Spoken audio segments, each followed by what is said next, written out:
चलिए आज के इस क्लास में हम पढ़ेंगे फिजिक्स। और फिजिक्स में हमारा जो टॉपिक चल रहा था उसका नाम था ऑप्टिक्स, यानी कि प्रकाश की। हम जान चुके थे कि प्रकाश की होता क्या है, और साथ ही साथ हम ये भी जान चुके थे कि प्रकाश होता क्या है और प्रकाश के गुण क्या क्या है। आज के इस क्लास में हम पढ़ेंगे कि प्रकाश के आधार पर वस्तुओं को कितने वर्गों में बांटा गया है, इसको हम देखेंगे। तो चलिए जानते हैं कि प्रकाश के आधार पर वस्तुओं को कितने वर्गों में बांटा गया है। तो ध्यान से देखिएगा, प्रकाश के आधार पर वस्तुओं को अलग अलग भागों में बांटा गया है। सबसे पहला अगर बात किया जाए तो आपको है प्रादीप्त वस्तुएं। क्या है?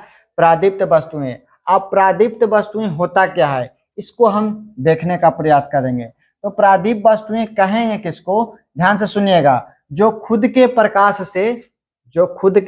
प्रकाश से प्रकाशित वस्तुएं होती है वो आपको कहलाएगी प्रादीप्त वस्तुएं।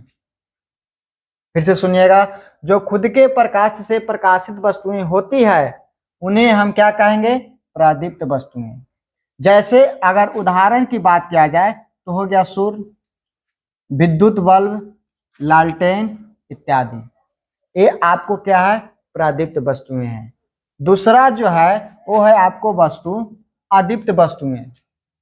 अब अदीप्त वस्तुएं होता क्या है? तो जिन वस्तुएं में अपना प्रकाश नहीं होता, जिन वस्तु को अपना प्रकाश नहीं होता उन्हें हम क्या कहेंगे? अदीप्त वस्तुएं। जैसे कि अगर बात किया जाए, जैसे में आपको हो गया चंद्रमा। चंद्रमा के पास अपना प्रकाश नहीं होता है, वो सूर्य की किरण से वो चमकता है, ध्यान रखना। और जैसे में हो गया हमारे आसपास की वस्तुएं, जैसे हो गया लकड़ी, बेंच, टेबल, कुर्सी, इसमें प्रकाश नहीं होता है। चलिए अगला जो है वो है आपको वस्तु पारदर्शक वस्तुएं। पारदर्शक, नाम से ही पता चल रहा है कि पार यानी कि प्रकाश जो है उस वस्तु से पार हो जाएगा, तो उस वस्तु को हम क्या कहेंगे? पारदर्शक वस्तुएं कहेंगे। एक बार और ध्यान से देखिएगा परिभाषा। जिन वस्तु से होकर प्रकाश के किरणें निकल जाती है, जिन वस्तु से होकर प्रकाश के किरणें निकल जाती है तो उन्हें हम कहेंगे पारदर्शक वस्तुएं। जिन वस्तु से होकर प्रकाश निकल जाती है उन्हें हम क्या कहेंगे? पारदर्शक वस्तुएं। जैसे कांच, कांच से आपको प्रकाश जो है पार कर जाती है। अगला जो है वो है आपको अपारदर्शक वस्तुएं। अब अपारदर्शक वस्तुएं किसको कहेंगे? तो जिन वस्तुएं से प्रकाश के किरणें बिल्कुल नहीं निकलती, जिन वस्तुएं से प्रकाश की किरणें बिल्कुल नहीं निकलती उसे हम कहते हैं अपारदर्शक वस्तुएं। जैसे कि अगर बात किया जाए तो जैसे में आपको हो गया पत्थर, ईंट, बालू, लकड़ी, टेबल, कुर्सी, ये सारे आपका उदाहरण है अपारदर्शक वस्तुएं का। चलिए अब जो है एक और वस्तु है जिसको हम कहेंगे अर्ध पारदर्शक। अब अर्ध पारदर्शक होता क्या है तो ये भी जान लेते हैं कि ऐसी वस्तुएं जिनसे प्रकाश का कुछ भाग, ऐसी वस्तुएं जिनसे प्रकाश का कुछ भाग अवशोषित हो जाती है और कुछ भाग जो है वो बाहर निकल जाती है। फिर से सुनिएगा, ऐसी वस्तुएं जिनसे प्रकाश का कुछ भाग अवशोषित हो जाती है, उसी वस्तु में रह जाती है, और कुछ भाग जो है वो बाहर निकल जाती है, तो ऐसे वस्तुओं को हम कहेंगे अर्ध पारदर्शक। मतलब आधा पार कर रहा है, आधा पार नहीं कर रहा है, तो ऐसे वस्तुओं को अर्ध पारदर्शक वस्तुएं कहेंगे। जैसे कि अगर बात किया जाए, जैसे में आपको हो जाएगा तेल से भींगा हुआ कागज।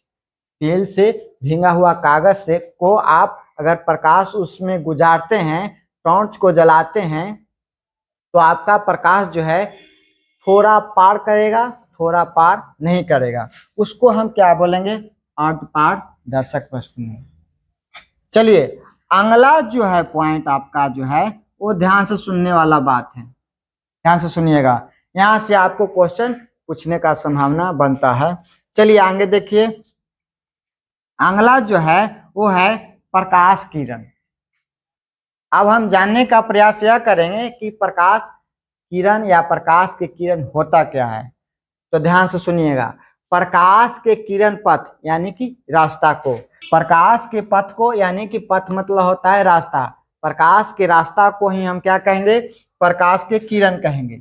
जैसे कि अगर बात किया जाए, देखिए यहाँ पर टॉर्च जो है वो जल रहा है, इसमें जो है आपको किरण बहुत सारा निकल रहा है।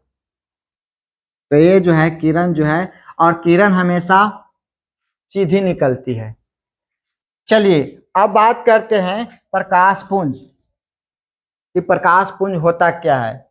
तो प्रकाश पुंज को याद रखना है कि प्रकाश के किरणों के समूह को हम प्रकाश पुंज कहेंगे। देखिए यहाँ पर एक किरण निकल रहा है, एक किरण निकल रहा है, एक किरण निकल रहा है, एक किरण, ऐसे किरण बहुत सारे किरणें निकल रहा है। तो टोटल किरणों को हम क्या कहेंगे, प्रकाश पुंज कहेंगे। ध्यान से देखिए यहाँ पर टॉर्च जो है क्या हो रही है, जल रही है। अब टॉर्च जल रही है तो इसमें से बहुत सारे किरणें जो हैं आपको निकल रही है, और ये किरणों के समूह को हम क्या कहेंगे, किरण पुंज कहेंगे। क्या कहेंगे, किरण पुंज कहेंगे या प्रकाश पुंज कहेंगे। अब बात यहाँ पर यह समझिएगा कि प्रकाश पुंज कितने प्रकार के होता है। अगर आपसे पूछा जाए कि प्रकाश पुंज कितने प्रकार के होता है, तो प्रकाश पुंज जो है वो आपको 3 प्रकार के होता है। पहला जो है वो है अभिसारी किरण पुंज, दूसरा जो है वो है अपसारी किरण पुंज, तीसरा जो है वो है समांतर किरण पुंज। ये